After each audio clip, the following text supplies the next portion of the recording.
युगल गीत। संसार में जितनी देखने योग्य वस्तु हैं उनके शिरोमणि हैं श्याम सुंदर। इसका अभिप्राय ये है कि कई लोग तो संसार ही को सुख मानते हैं, ईश्वर को मानते ही नहीं। तो उनके लिए दर्शनीय क्या होगा कि चलो कश्मीर देख के आ जाओ, स्विट्ज़रलैंड देखाओ, उनके लिए तो वही दर्शनीय होगा। स्त्री पुरुष का सौंदर्य देख लो, वन पहाड़ का सौंदर्य देख लो, फूल फल का सौंदर्य देख लो, यही प्राकृतिक सौंदर्य। लेकिन गोपियों ने क्या कहा, सो आंखें जल जाएं जो श्याम सुंदर को छोड़ के और को निहारें। ये समझ आनी चाहिए कि सत्ता उसी की है। भगवान ने इसीलिए आंखें जब बनाई तो मनुष्य की तो झपकने वाली बनाई, क्योंकि दुनिया में एक टक देखने के लिए कुछ नहीं है। कभी कभी आंख बंद करके कुछ सोच विचार भी कर लिया करो, देखते ही मत रहो। अगर दुनिया में कुछ देखने लायक होता तो भगवान आंखों में पलक नहीं बनवाते। गोपियों ने तो कहा ना कि पलक बनाई बड़ा बुद्धू है। उसको इतना नहीं पता कि श्याम सुंदर को निहारने के लिए पलक नहीं बनानी चाहिए थी। वो कहते हैं कि दुनिया के रूप में मत फंसो, जरा आंख बंद करके सोच विचार कर लो। अब कोई कोई है वो दुनिया में नहीं, दुनिया के परे सुख मानते हैं। ऐसा है कि जब मन एकाग्र होता है तो बड़ी दिव्य झांकी, बड़े दिव्य दृश्य दिखाई पड़ते हैं। आप ये नहीं समझना कि जितनी दुनिया आंख से दिखती है उतनी ही है, ये तो बहुत ज़्यादा है।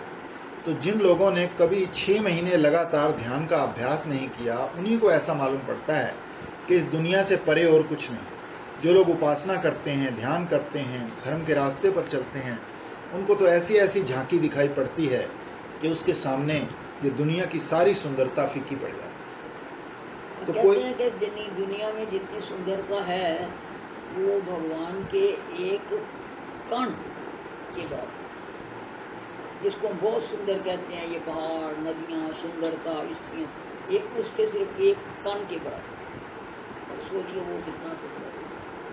तो कोई और आगे बढ़ते हैं, वो लोग ईश्वर के बारे में सोचते हैं लेकिन निराकार मानकर बैठ जाते हैं। बदकिस्मती से आँख रोगी है, निराकार मान के बैठ जाना माने आँख को रुला देना। अरे ईश्वर निराकार साकार दोनों है और दोनों से न्यारा है। ये एक पक्षीय ईश्वर का निरूपण करने वाले तो ईश्वर के मार्ग में बच्चे हैं। ईश्वर का एकांगी निरूपण नहीं होता है, वही साकार है, वही निराकार है, वही दोनों से न्यारा है।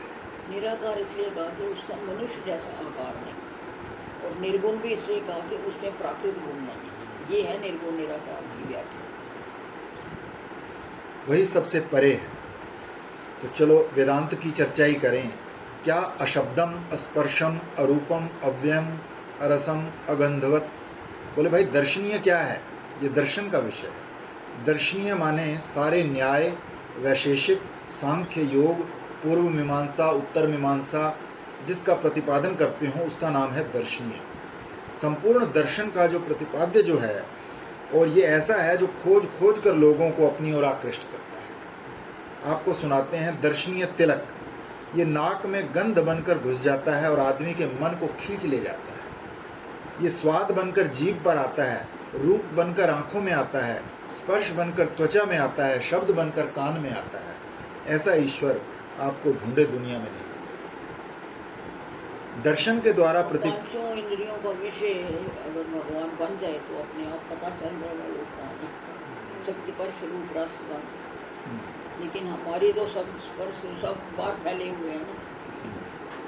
लेकिन उसकी गंध अगर आ जाए तो आपको पता चलेगा कि उस गंध के आगे कोई दूसरी गंध है। और संतों की भी अपनी अपनी गंध होती है, किसी की वीणे की, किसी की चंदन की। हमारे जब परम गुरु आते हैं तो वो वीणा होता है, गुरु आते हैं तो वो चंदन होता है, उनमें ऐसी सुगंध फैली होती है। अव्यक्त होने के बाद भी आ जाता है। गंध की बात कर रहे हैं। दर्शन के द्वारा निरूपण करने के योग्य जितने पदार्थ हैं उनमें ये तिलक है। सांवरा सांवरा तिल, कोई कितना भी गोरा हो, लेकिन उसके चेहरे पर एक सांवरा तिल हो जाए तो उसकी सुंदरता बढ़ जाती है। तो दर्शन शास्त्र से कितनी भी सुंदर वस्तुओं का प्रतिपादन हो, लेकिन जब तक ये नंद का सांवरा तिल उस पर न चिपकाया जाए तब तक वो सुंदर नहीं है। अलसी के फूल के समान जिसकी सांवरी सांवरी कांति है और यमुना के तट पर कदम्ब के मूल में बैठा हुआ है, गोपियां घेरे हुए हैं और वनमाला लटक रही है वक्षस्थल पर, बस हमारा मंगल यही करे। ये दर्शनीय तिलक है। इसके रूप का जहाँ वर्णन आता है, ये रूप द्वारा चित्त को आकृष्ट कर लेता है। इसीलिए गोपियां बोलती है, देख री देख अनिमेष इस वेश को, निर्निमेष होकर दर्शनीय तिलक। दर्शनीय होता तो आंख खुलती और बंद होती, झपकती और खुलती, पलक उठती और गिरती, पर यह दर्शनीय तिलक है। इसको देखकर आंखें पलक झपकना भूल जाती है। इसी का नाम है त्राटक।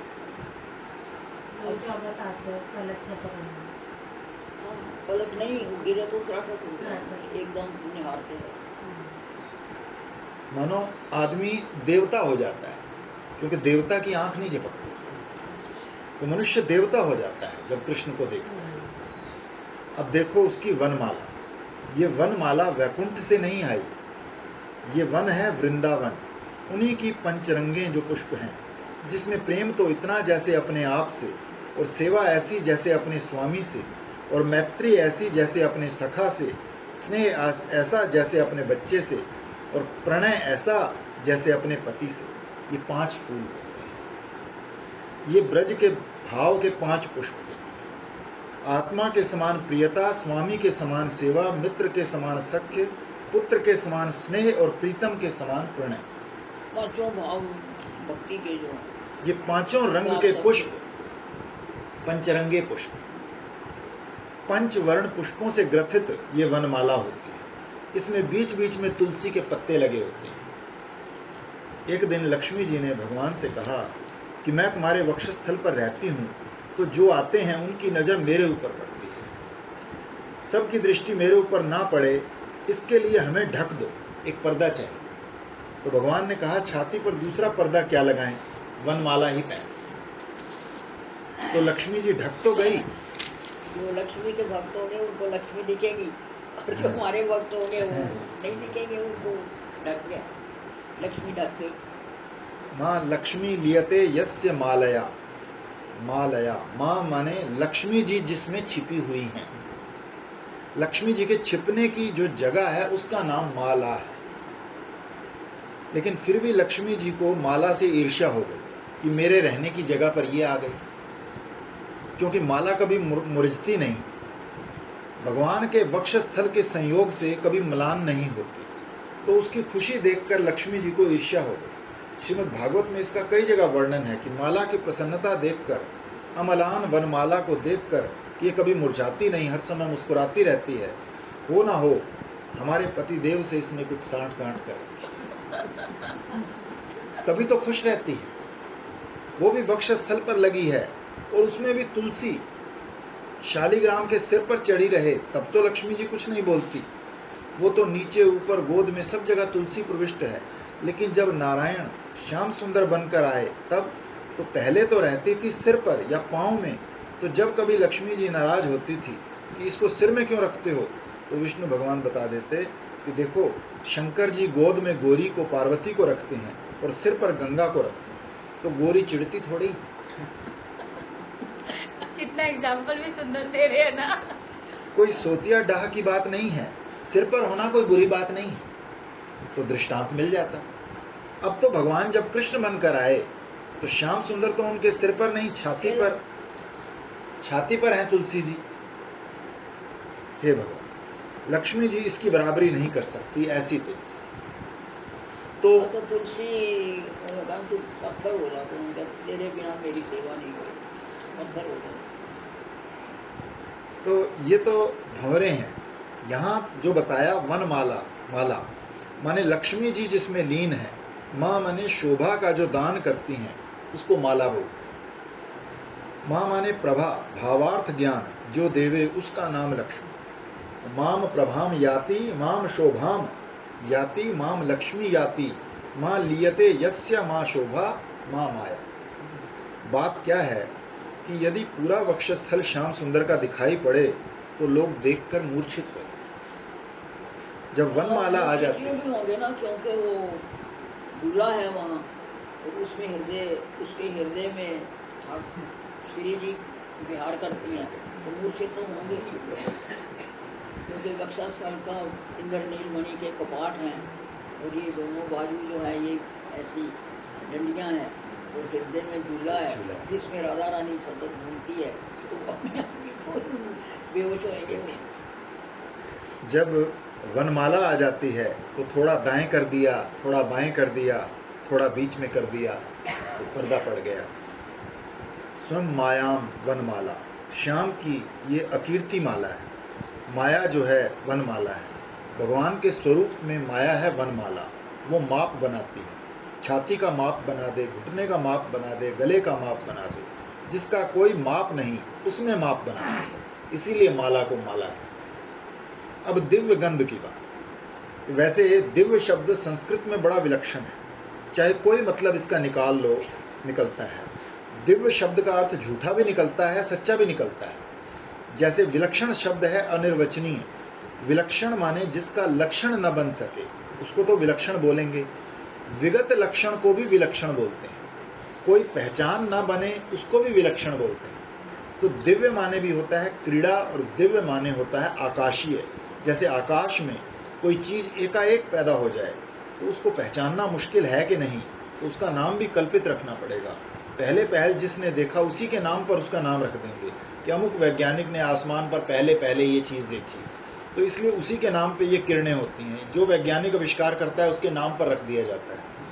तो दिव्य गंध का अर्थ है जैसे आकाश में कोई चीज़ पैदा हो और उसको कोई जल्दी पहचान न सके, तो ऐसे जो तुलसी में गंध है वो दिव्य है। दिव्य माने क्रीड़ाजन्य।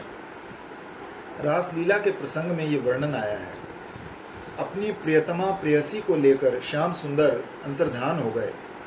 जब गोपियों को ये ख्याल हुआ कि कोई उनके साथ कोई ना कोई गोपी गई है, दिव्य गंध तुलसी मधुमत्ते, जैसे यहाँ है वहाँ भी तुलसी की गंध से मत भंवरों का वर्णन आया है। तो दिव्य क्या है?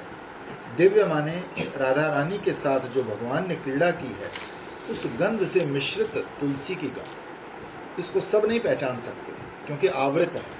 कैसे आवृत है कि बात यह है कि संसार के लोग ईश्वर की गंध को पहचानते हैं, लेकिन तुलसी की गंध उनके लिए योग माया ने ढक कर रखी है। तो भक्तों की पहचान में आती है तुलसी की गंध। अरे जिस पेड़े में मिल जाए तुलसी वो भोग हो गया।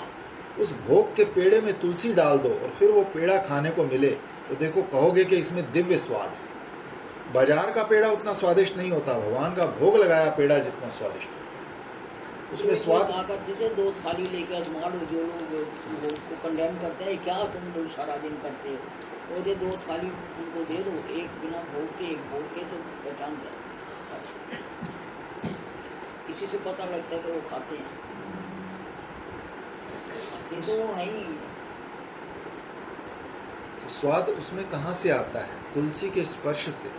आप देख लेना, तुलसी डालकर भोग लगाए हुए पदार्थ का स्वाद ही न्यारा होता है। भगवान ने वरदान दे दिया कि बिना तुलसी के छुए नहीं, खाएंगे। बिना तुलसी के छुए हम नहीं खाएंगे, हम तुलसी के हाथ का ही खाएंगे। बिन तुलसी प्रभु एक न मानो, 56 भोग सतीश और बिन तुलसी प्रभु एक न मानो। इसका मतलब ये है कि लक्ष्मी जी श्रृंगार करने की सेवा तुम्हारी और भोजन कराने की सेवा तुलसी की। बिना तुलसी के भोजन ही नहीं करते भगवान। पूरी तरह से तुलसी की गंध तो जो भक्त है और भगवान को मालूम पड़ती है, संसार के लोगों को, भ्रमरों को कैसे मालूम पड़ेगी? यहाँ तो भ्रमर का वर्णन है, सो भी भ्रमर कैसे कि मधुमत्त हैं, तुलसी की मधु से मतवाले। एक मित्र रहते थे हमारे साथ, तो उन्होंने बड़ा प्रयोग किया था तुलसी दल का। उसमें से ऐसा रस निकलता है जो कई रोगों पर बिल्कुल रामबाण का काम करता है। अभी डॉक्टर लोग भी इसके पीछे नहीं पड़े। ये तो रोज जो इसका सेवन करे उसका चित्त भी प्रसन्न हो, भगवान भी प्रसन्न हो। वृंदावन में तो तुलसी का बड़ा आदर है। यहाँ तो महाराज उखाड़ उखाड़ के तुलसी ढेर की ढेर ट्रक पर लाद कर आने और बाजार में बिके। तो ये भंवरे इस रस को पहचानते हैं। एक दो भंवरे नहीं, 2 4 10 नहीं, झुंड के झुंड। ये भागवत में बताया कि भंवरे कौन है, अली कुल है, कृष्ण के पीछे पीछे चलते ये हैं। जो निकुंज में भंवरे लिखे हुए हैं वो क्या है? तो सखियों के नाम क्या है? ये लता पता की जो निकुंज बनी हुई है, इसमें आता कि नहीं वर्णन? जहाँ भी निकुंज का वर्णन पढ़ो कि भंवरे चारों तरफ, भंवरे और कुछ नहीं है, वो सखी मंदिरी की आंखें, वही भ्रमर है। कृष्ण के पीछे पीछे चलते हैं और उनके यश का गान करते हैं। ये हैं कौन? प्रायः ये भगवान के भक्त हैं, प्रेमी हैं। ये क्यों आते हैं? उन्होंने देखा कि हमारे भगवान जब छिपकर ब्रजभूमि में आए हैं तो हम भी छिपकर चलें और उनके यश का गान करते हुए, गुंजार करते हुए ये सारूप्य मुक्ति प्राप्त भक्त हैं। जैसे उनके मालिक काले, वैसे ये भी काले। जैसे उनके पीतपट, वैसे ही इनके भी पीतपट। और जैसे ये रसिक, वैसे ये रसिक। ये भ्रमर हैं, अली हैं, ये भगवान के भक्त हैं। तो झुंड के झुंड गान कर रहे हैं कीर्ति का। पक्षी भी भक्त हैं, पर पक्षी पढ़े लिखे हैं और ये भंवरे अनपढ़ हैं। इसका वर्णन किया हुआ है, दोनों का 2 विभाग कर दिया है। पक्षी भी 2 तरह के, एक पेड़ पर बैठे हुए और एक सरोवर में बैठे हुए। दोनों का अलग अलग वर्णन है। जो पेड़ पर बैठे हुए हैं वो खुली आंख से भगवान को देखते हैं, और जो सरोवर में हैं वो आंख बंद करके वंशी ध्वनि सुनते हैं। वर्णन करने वाला कितना सावधान है। वो कहता है, खुली आंख से कृष्ण को देखते हैं और कृष्ण कृष्ण के सिवा अपने मुंह से कुछ नहीं बोलते। जो पेड़ पर बैठे हैं सो क्यों कि वो तो वेद रूपी शाखा पर बैठे हैं कि हम अमुक शाखा के हैं, हम अमुक शाखा के हैं, हम शौनिकी हैं, हम कौशिकी हैं, हम माध्य नंदिनी के हैं। वेद की अमुक अमुक शाखा के अनुयायी हैं। वेद की शाखा पर तो कहते बैठे। हैं ना, वृंदावन में शरीर छोड़ने से और कुछ नहीं, पशु पक्षी बन जाओगे तो किसी न किसी वेद के अंदर आ जाओगे। वेद की शाखा पर बैठे और कर्म कांड के जो बड़े मीठे मीठे फल हैं उनको खाते, खुली आंख से श्याम सुंदर को देखते और कृष्ण कृष्ण के अतिरिक्त और कुछ नहीं बोलते। वे वेद द्रुम पर बैठे हैं। मैंने वेद वृक्ष की एक एक डाली पर ब्रह्म को ढूंढा, एक एक शाखा में ब्रह्म का अनुसंधान किया, नहीं मिला। ढूंढते ढूंढते हार गए। फिर मिला कहाँ? गोपवधूटी पटांचल बद्धे लब्धम। गोपी ने अपनी छाड़ी साड़ी के छोर से बांध दिया था उसको। गोपी के पटांचल में बंधा मिला। उपनिषदों का अर्थ उखल में बंधा हुआ, ये मिला। तो एक मुनि तो वो हैं जो वेद द्रुम की शाखा पर विभक्त होकर के बैठे हैं कि हम अमुक शाखा के अनुयायी, हम अमुक शाखा के अनुयायी, अमुक यज्ञ द्रव्य दान करते हैं, अमुक पुण्य करते हैं और मुंह से कृष्ण कृष्ण का नाम लेते हैं। आनंद में खुली आंख से कृष्ण को देखते हैं। अब एक वे हैं जो वेद द्रुम का आश्रय नहीं लेते। वेद में लिखा है कि वेद से परे कौन होता है, वो भी वैदिक है। वैदिकत्व की एक ये भी युक्ति है। एक बार शास्त्रार्थ हुआ तो ये लिखा कि जो ज्ञानी है उसको वेद बांधते नहीं, वो वेद से परे हो जाता है। एक ने कहा फिर तो वो अलौकिक हुए। बोले नहीं, जिनके लिए वेद में ही लिखा है कि वो वेद की विधि और निषेध से परे हैं, वो तो परम वैदिक हुए। तो अब देखो, अली कुले दूसरे जो पक्षी हैं वो सरोवर में बैठते हैं, बड़े रसीले हैं, वो रस में बैठते हैं। तब भंवरे आकर गुंजार करने लगे। वो लीन नहीं होते, वो अलग ही रहते हैं और गुंजार करते हैं। एक बार तो भगवान की बड़ी सेवा की भंवरों ने। कब? कि जब रासलीला हो रही थी, ताता थई, बीच में श्याम सुंदर और चारों ओर गोपियों के मंडल। तो पहले तो गोपियां श्री कृष्ण के स्वर में स्वर मिलाकर गा रही थी, तो उनका बांसुरी बजाना जब आगे बढ़ा और गाते गाते गोपियों का बोलना बंद हो गया, पर नाच रही थी।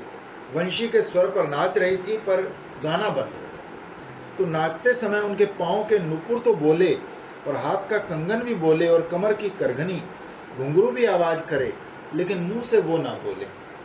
और श्याम सुंदर बांसुरी बजाएं और गोपियां नाचें, पर गवैया कोई नहीं। सो महाराज भ्रमरों ने, गवैया बन गए। तो भ्रमरों ने वहां आकर गवैये का काम संभाला। कोई कम गवैये नहीं है।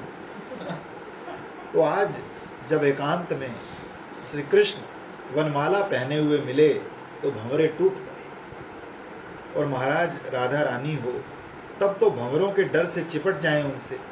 अब यहाँ तो राधा रानी है नहीं, तो कृष्ण तो भंवरों से डरते हैं और ना ही उनको हटाते हैं।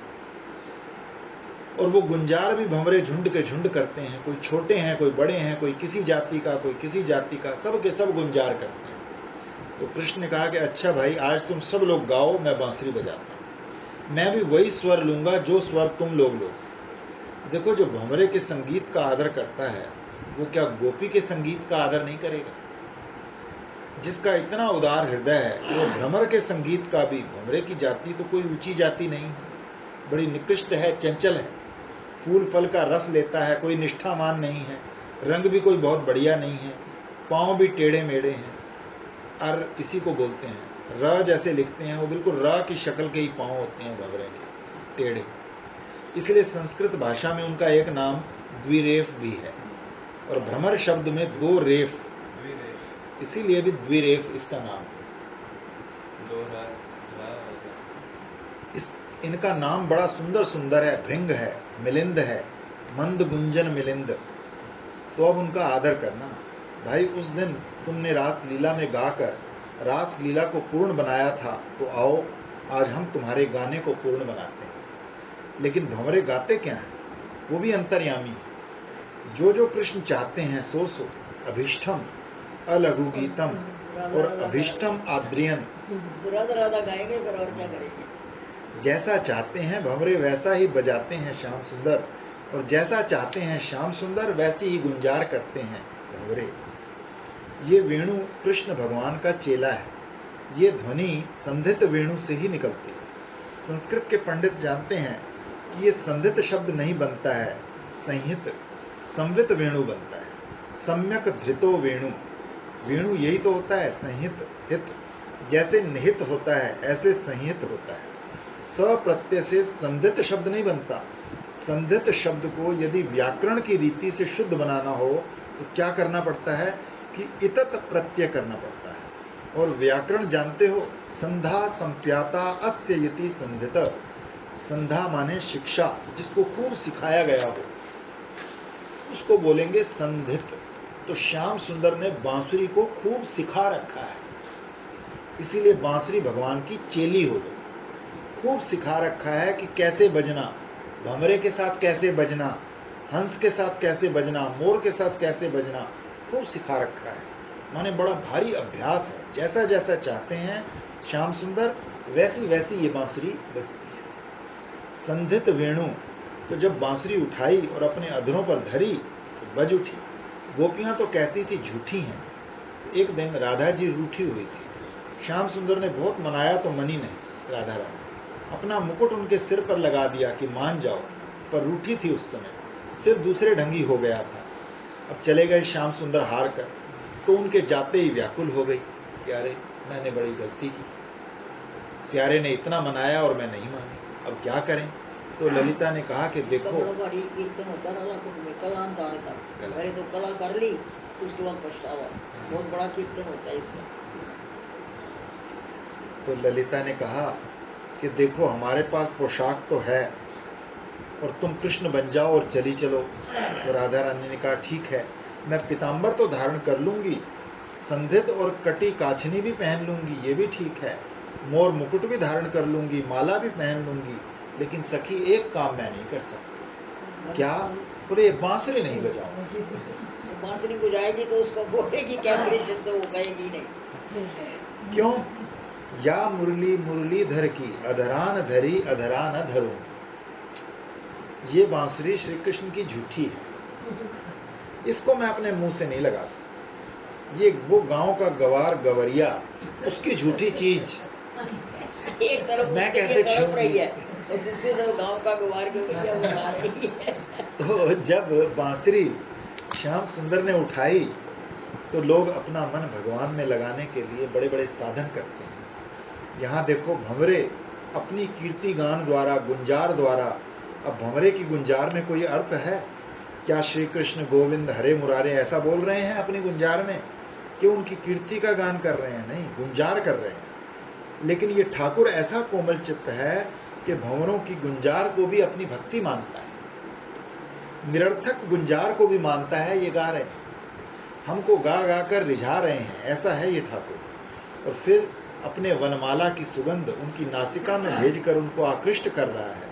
तो जीव अपने प्रयत्न से जीव को अपनी ओर खींचता है, और ये मार्ग दूसरा है, ये कृपा का मार्ग है। जब तुम्हारा मन भगवान का नाम लेने का हो और ध्यान करने का हो, उसके प्रति प्रेम हृदय में आए, तो समझना उसने कुछ जादू किया है, उसने खींचा है। संसारी लोग तो डर जाएं कि ये हमारा संसार छुड़ा देगा, वो तो भाग जाएंगे।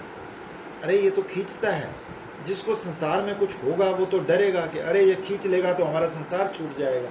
आपने पूछा था ना योग से मुक्ति में कैसे आए, तो मेरे गुरुजी को मैंने पूछा यहाँ, मैं क्या हम तो कभी नाम भी नहीं सुना था वृंदावन का, कभी आए भी नहीं। तो वो बोले कि भगवान देखते रहते हैं सारी दुनिया में, कहाँ कहाँ कोई मेरा प्रेमी है, तो जिसके हृदय में जरा भी प्रेम होता है उसको भगवान जबरदस्ती लेके आते हैं। तो क्या कह रहे हैं, यही कह रहे हैं कि हृदय में अगर प्रेम नहीं है तो ज्ञान योग करो। प्रेम करना है तो या जाने ब्रह्मानंदिनी या जाने नंद का लाला। उधर लोभी को धन बनकर पकड़ लिया, कामी को औरत मर्द बनकर पकड़ लिया, मोही को परिवार बनकर पकड़ लिया, अभिमानी को धर्म बनकर पकड़ लिया। ये माया ईश्वर की ओर चलने नहीं देती है। जब ईश्वर आकर खींचता है, बांसुरी बजाता है, आओ हमारी ओर, कोई जा सकता, तब मनुष्य कहता है अरे हमारा धर्म, हमारा परिवार, अरे हमारा धन। ये सब बाधाएं हैं ईश्वर की भक्ति के बाद। वो खींच रहा है, देखो कृष्ण, ये कृष्ण ईश्वर की यही विशेषता है कि वो अपनी ओर खींचता है। तो संसारी लोग कहते हैं हमारा छूट गया। और जिनका संसार में बंधन ढीला है और जिसको वो पसंद कर लेता है, अगर तुम्हारे दिल में कशिश हो, तुम्हारे कलेजे में कोई हरकत हो, कोई उथल पुथल हो, कुछ तुम्हारा कलेजा बढ़ने घटने लगे कि चलें कृष्ण की तरफ, तो समझना कि अब तुमको उसने पसंद किया। उसकी पसंदगी बड़ी जबरदस्त है, वो खींच लेता है। यही कृष्ण का कृष्णत्व। वो पाँव में नुपुर भी इसीलिए बजाता है कि लोगों को खींचे, वो भौं भी इसलिए मटकाता है कि लोगों को खींचे, होठों पर मुस्कान भी इसलिए लाता है कि खींचे, आंखें तिरछी भी हो जाती हैं, वो बांसुरी भी इसलिए बजाता है। उसी का नाम कृष्ण है, कर्षति आकर्षति। अरे बड़ा चोर है भाई, मन के धन को चुरा लेता है। चोर जार शिखामणि तो नाम ही है उसका। तो कहते हैं में एक नाम है चोर जार शिखामणि। आपने देखा कि पहले तरुलता का जो वर्णन था, वो गृहस्थ हैं, जो जड़ भावापन है संसार में, उनको भी ये बांसुरी पिघला देती है। मधुधारा बहने लगती है कृष्ण के प्रेम में। सारस हैं, सरस जो हैं वो भक्त हैं। भक्ति जो है वो सरसा है, और वो सरसा जिसके हृदय में हो वो सारस है। सारस भी एक तरह का गृहस्थ होता है। वृंदावन में ये एक संवाद है, हित हरिवंश गोस्वामी ने, जो राधा वल्लभ संप्रदाय के आचार्य माने जाते हैं, उन्होंने लिखा एक संवाद। एक दिन सारस ने चक्रवाक से कहा, अरे ओ चक्रवाक, तुझे प्रीत की रीत क्या मालूम कि जब रात में तेरा कभी संयोग ही नहीं होता, चकई अलग विलाप कर रही है, चकवा अलग विलाप कर रहा है, सारी रात वियोग में बीतती है, तो तू प्रेम का रस क्या जाने। तो चक्रवाक ने कहा, अरे सारस, तुझे प्रेम का रस क्या मालूम, जिंदगी भर तुम दोनों साथ साथ रहते हो, वियोग तुमने कभी देखा ही नहीं। जिसने वियोग नहीं देखा उसको संयोग का सुख भी क्या पता होगा, तू क्या प्रेम जाने। तो सारस का प्रेम अधूरा क्योंकि उसमें वियोग नहीं, और चक्रवाक का भी प्रेम अधूरा क्योंकि उसमें संयोग नहीं। तो प्रेम के दोनों पहलू हैं, संयोग भी वियोग भी। वियोग से संयोग में कितना सुख है इसका पता चलता है। वियोग संयोग के सुख को बढ़ाता है। न बिना विप्रलम्भेन संभोग सुखम अश्नुते। विप्रलम्ब रस तो बहुत ऊंचा है, कहते हैं separation makes the heart wonder. जो अलग ही नहीं हुआ उसको क्या पता है। तो ये सारस सरस ये बड़े प्रेमी हैं।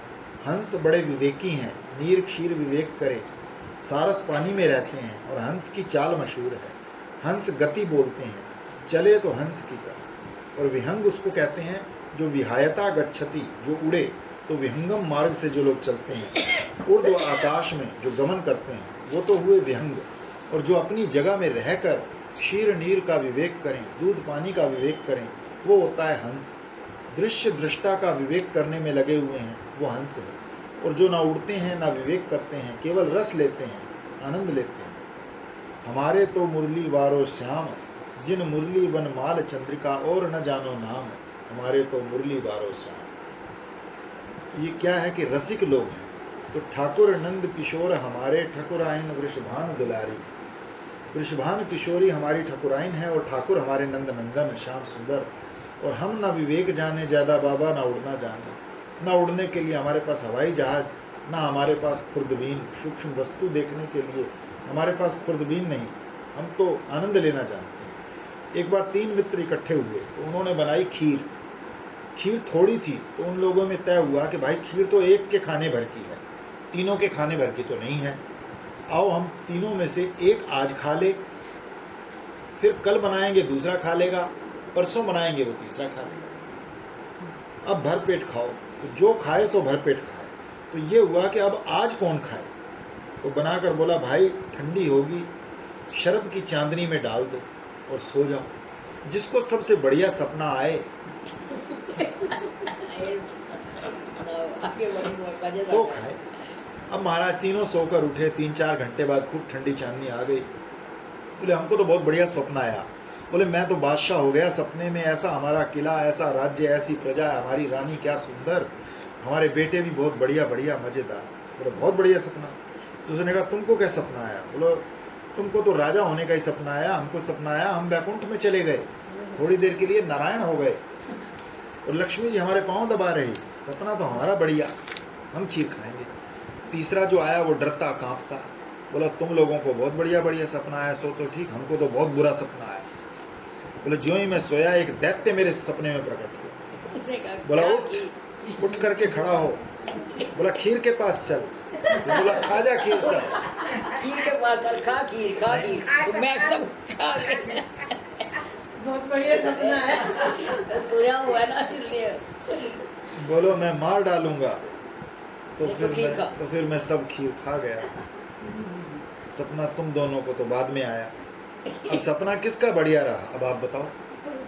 तो सारस कौन है? जो कृष्ण नाम लेकर, कृष्ण की याद करके, कृष्ण का दर्शन करके जो अभी मजा ले रहा है सो सारस।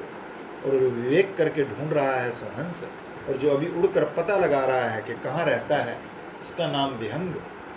लेकिन ये बांसुरी ऐसी बजी कि उसने तो उड़ना छोड़ दिया और आ गया।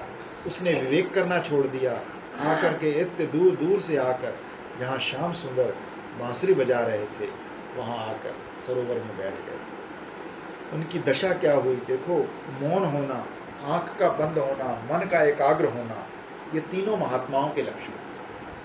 तीनों पक्षी महात्मा हो गए और भंवरे कीर्तनिया, ये तीनों हैं भक्त, ज्ञानी और योगी।